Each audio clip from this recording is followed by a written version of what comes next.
Accepte cette vérité, le monde ne te doit rien. Tu crois peut-être que la vie doit être juste, que si tu fais le bien, on te le rendra, que les autres devraient agir avec respect et reconnaissance envers toi. Mais voici la vérité, le monde ne fonctionne pas comme ça. Tant que tu nourris cette illusion, tu seras en colère contre ce qui échappe à ton contrôle. Attendre quelque chose du monde, c'est s'exposer à la frustration. Regarde ta propre vie. Combien de fois as-tu été déçu parce que tu attendais quelque chose des autres? Leur gratitude, leur loyauté, leur respect. Et combien de fois cette attente t'a plongé dans la colère ou l'incompréhension? Tu dois comprendre que ce n'est pas le monde qui te blesse, mais ton attachement à des attentes irréalistes. Si tu acceptes que rien ne t'est dû, plus rien ne pourra réellement te frustrer. L'homme qui ne s'attend à rien ne peut être surpris, ni offensé. Traite chaque offense comme un test de ta maîtrise. Tu veux savoir si tu as progressé dans ta maîtrise de toi-même? Observe ta réaction à la dernière provocation que tu as reçue. As-tu réagi avec colère ou as-tu su garder ton calme? Épictète disait, la liberté, c'est la capacité de ne pas être troublé par ce qui ne dépend pas de nous. Chaque provocation est un test. Chaque attaque est une occasion de voir où tu en es sur le chemin de la maîtrise. Un boxeur qui veut devenir champion doit s'entraîner contre des adversaires plus forts que lui.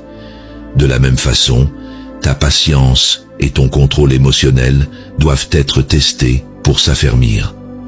Regarde chaque provocation comme une opportunité d'évolution. Si quelqu'un cherche à te mettre en colère, au lieu de réagir, demande-toi, vais-je échouer à ce test? Si tu cèdes, tu perds en puissance. Si tu restes impassible, tu gagnes en force. Les grands hommes ne sont pas inébranlables par nature. Ils le deviennent en répétant chaque jour cet exercice. Chaque insulte, chaque injustice, chaque critique est une opportunité de progresser. À partir d'aujourd'hui, change de perspective.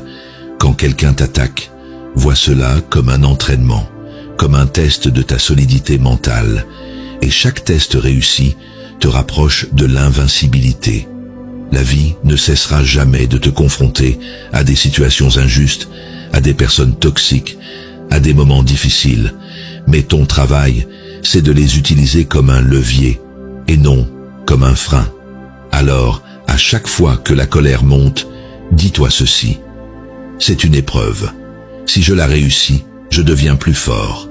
Si j'échoue, je devrais recommencer jusqu'à ce que je sois inébranlable. Ce n'est qu'en vivant cette philosophie au quotidien que tu pourras atteindre un niveau de calme et de puissance mentale qui te rendra intouchable.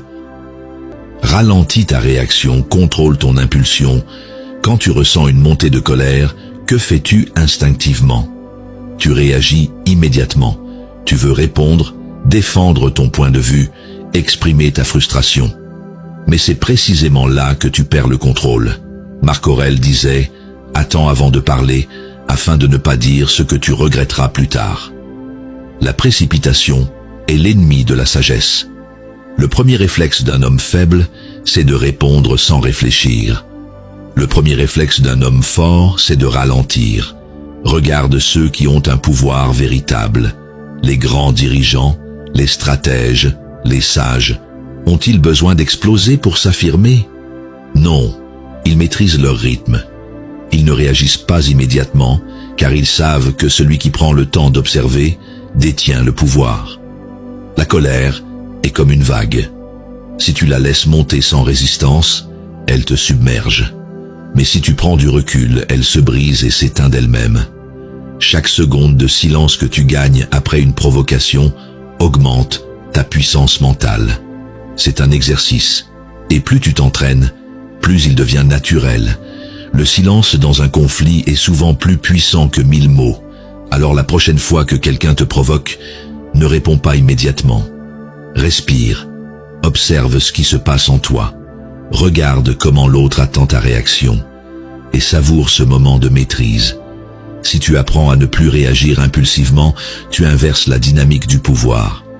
Celui qui cherche à t'énerver se retrouve frustré par ton indifférence, alors que toi, Tu conserves ton calme et ta clarté d'esprit. Un homme en colère perd sa capacité de jugement. Il dit des choses qu'il ne pense pas, prend des décisions précipitées et se met en position de faiblesse. Mais celui qui sait ralentir et maîtriser son temps de réponse devient intouchable. Maîtriser son impulsion, c'est imposer son propre rythme aux événements, au lieu d'en être victime. C'est là que tu passes de dominé à dominant, de réactif à stratège. Car si tu peux maîtriser ta réaction, tu peux maîtriser ta vie.